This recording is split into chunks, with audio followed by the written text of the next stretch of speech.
Salut à toutes et à tous, ravi de vous retrouver pour une nouvelle édition de la Minute Quintée. On débute le week-end sur l'hippodrome de Vincennes avec la dernière réunion du meeting, le meeting d'hiver qui nous aura vraiment tenu en haleine durant plusieurs semaines. Et on arrive à la dernière réunion, il y a même 10 courses au programme, une réunion riche avec 3 groupes 1, 2 autres montées et 1 à l'attelage. Et justement, c'est ce groupe 1 à l'attelage qui sera support de Quintet, le prix de sélection, prix FaceTime Bourbon. C'est très très rare qu'il y ait autant de partants. Ils sont 14 au départ, des chevaux âgés de 4 à 6 ans avec 2200 mètres à parcourir sur la grande piste. Il y aura une avance de 25 mètres pour les poulains et pouliches de 4 ans face à leurs aînés. Il y en a 6 au départ du coup. 6 concurrents au poteau des 2175 mètres et 8 au poteau des 2200 mètres avec une course-poursuite qui s'annonce palpitante. Ce sera la 4e course du programme et elle est prévue aux alentours de 15h15. Et c'est vrai que dans cette compétition, j'ai fait confiance aux représentants de Mathieu Mottier, le 14 Keep Going et le 2 London, deux chevaux de classe, notamment le 14 Keep Going. C'est vrai qu'il a échoué dans le Prix d'Amérique en terminant seulement 12e, mais franchement auparavant, il a vraiment fait étalage de sa classe, que ce soit dans le critérium des 4 ans où il s'est imposé vraiment de belle manière avec Eric Raffin qu'il retrouve d'ailleurs à l'occasion de cette compétition, ou alors dans le critérium continental qui lui a permis de se qualifier pour l'Amérique en s'imposant vraiment avec beaucoup de panache devant Istasia. Il trottait d'ailleurs une 9-7 sur le parcours des 2100 mètres de la grande piste. C'est un chrono explosif. Franchement, s'il réédite cette performance, il devrait être très très dur à battre. Ensuite, comme je l'ai dit, j'ai retenu London, le numéro 2 qui sera associé à son entraîneur Mathieu Mottier. Il ne peut pas être présent sur les deux concurrents. En tout cas, London, c'est une pouliche de qualité également. Elle vient de terminer seulement 5e d'une confrontation pour les seuls 4 ans. Mais elle n'a pas eu le meilleur des parcours. Elle vaut bien mieux que cela. Elle est déférée des 4 pieds. C'est vrai que son seul essai pieds nus, ça s'est pas forcément bien passé. Elle s'est montrée fautive. Mais franchement, elle n'était pas à bout de souffle au moment de sa faute. Donc voilà, je pense que si Mathieu Mottier retente le coup de la déférer, c'est pas sans raison. Elle a de la vitesse, elle a déjà fait l'arrivée sur ce parcours, elle est capable de trotter 10 et fractions. Je ne sais pas si ça suffira pour repousser le 14 Keep Going, mais ces deux-là, à mon avis, c'est de la très grosse cam et ils devraient logiquement lutter pour la palme. Ensuite, derrière ces deux-là, j'ai retenu le 11, Jabalpur qui s'est montré impérial tout au long de l'hiver. Il a couru 4 fois pour 4 victoires. Alors là, il tente quelque chose, son entraîneur. En même temps, le cheval est en pleine possession de ses moyens, il est en plein épanouissement, il a le droit d'y essayer. Et c'est vrai que, vu ce qu'il a montré jusqu'à présent, je ne serais pas étonné qu'il puisse monter sur le podium. En tout cas, il a de la vitesse, il est capable de tout faire, il a montré ses capacités et franchement, j'y crois. J'y crois pas forcément pour gagner parce qu'il y a quand même des chevaux de groupe 1 au départ, mais il a sa chance. Donc voilà, je l'ai retenu en 3e position. Ensuite, j'ai retenu en 4e position l'As Lewis River. C'est un bon cheval, Lewis River.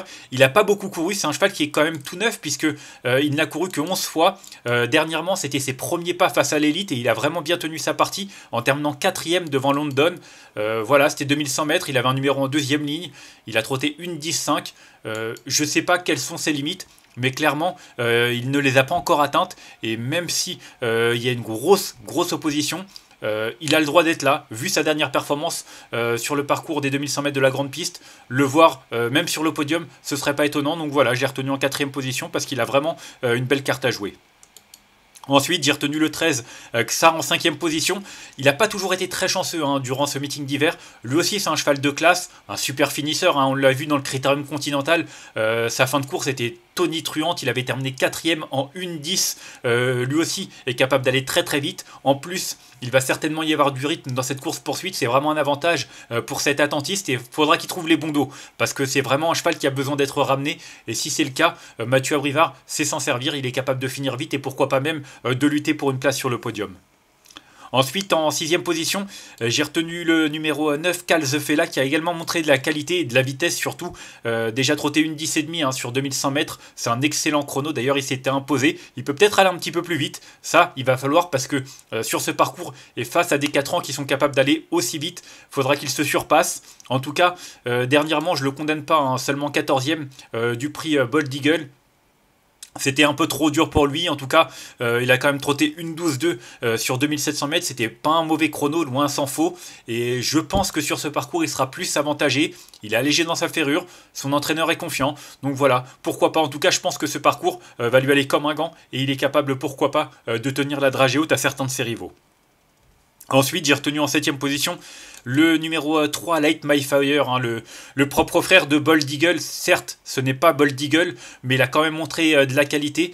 C'est vrai que ses essais au plus haut niveau sont pas forcément transcendants, mais il a parfois joué de malchance, hein. Je pense notamment à son avant-dernière sortie dans le prix Ourasi, où il n'a pu faire mieux que 7ème de ce groupe 1, mais sa fin de course n'était pas si mal que ça. Il a mieux couru que ne l'indique son classement, donc attention, il est allégé dans sa ferrure. Il reste sur une deuxième place sur 2008, derrière un cheval qui est en plein épanouissement et qui a gagné 4 courses cet hiver aussi, Lissandro. Donc pour moi, il faut s'en méfier. Pas forcément pour les premières places ou même le podium, mais pour une 4-5e place, il a tout à fait le droit d'y prétendre. Et enfin, en 8ème position, j'ai retenu le numéro 7. Il s'agit de Keep Your Dreams. Alors Keep Your Dreams, on ne sait pas trop exactement de quoi il est capable. En tout cas, la dernière fois, il a été malchanceux, hein, dans une course moins relevée, certes, mais attention, c'est un cheval qui, à mon sens, a les moyens de rivaliser à ce niveau-là. Il a été enfermé, hein, la dernière fois, il n'a pu s'exprimer, mais ça peut être une belle surprise. En tout cas, je pense que Julien Dubois va le courir sagement, et il va y avoir du rythme s'il arrive à se faufiler et à pouvoir trouver des petits passages pour progresser. Je ne serais pas étonné de le voir à l'arrivée, parce qu'il a vraiment de la qualité et de la vitesse, donc voilà, c'est une petite surprise. En tout cas, je l'ai retenu en 8ème position pour les amateurs d'outsiders. Et enfin, en cas de non partant, j'ai retenu le numéro 6, Loulou Demi. Il est moins tranchant, je dois l'avouer, ces dernières semaines, on s'attendait un petit peu mieux de sa part, hein. C'est un cheval qui a gagné semi-classique, qui a battu les meilleurs de sa génération. Maintenant, cet hiver, il n'a pas forcément totalement répondu aux attentes. En tout cas, ces 3-4 dernières sorties, 6ème, 9ème, 5ème, 5ème. On pouvait s'attendre à mieux, d'autant qu'en étant défait des 4 pieds, on aurait pu penser qu'il allait progresser. Ça n'a pas été le cas. Je lui accorde une seconde chance. Il est capable de trotter moins de 1,11 sur courte distance. Je dis pas que ce sera le cas, mais en tout cas, s'il arrive, il peut pourquoi pas prétendre à une petite place. Je l'ai retenu en tant que regret. En tout cas, c'est voilà, mon 9ème cheval. On va faire un petit récapitulatif de ma sélection avec le 14 que j'ai retenu devant le 2, le 11, l'As, le 13, le 9, le 3 et le numéro 7. Et en cas de non partant, le numéro 6. En conseil de jeu, les pensionnaires de Mathieu Mottier, il est encore en grande forme Mathieu Mottier, il l'a prouvé ce mercredi à Vincennes. En tout cas, 14-2, j'y crois dur comme fer. Et puis le 11, difficile de connaître ses limites. En tout cas, Jabel Pur, je pense qu'il est capable de les repousser, tout du moins pour une place sur le podium, à lui de le prouver. Mais j'en suis sûr qu'il est capable. Donc 14, 2 et 11, mes 3 préférés dans cette compétition. On va se quitter là-dessus. Moi, je vous remercie d'avoir suivi cette nouvelle édition de la Minute Quintée. Si vous avez aimé cette vidéo, n'hésitez pas à la liker, à la partager ou encore à vous abonner à notre chaîne YouTube en cochant la petite cloche pour être au courant des prochaines vidéos. On se retrouvera dimanche. J'ai pas encore regardé où est-ce que le Quintet se disputait, mais il y aura notre concours hebdomadaire avec un mois d'abonnement à gagner au prono VIP sur le site turf-fr.com. Donc soyez bien présents pour l'édition de dimanche. D'ici là, je vous souhaite une excellente journée et de bons jeux à tous. Bye bye.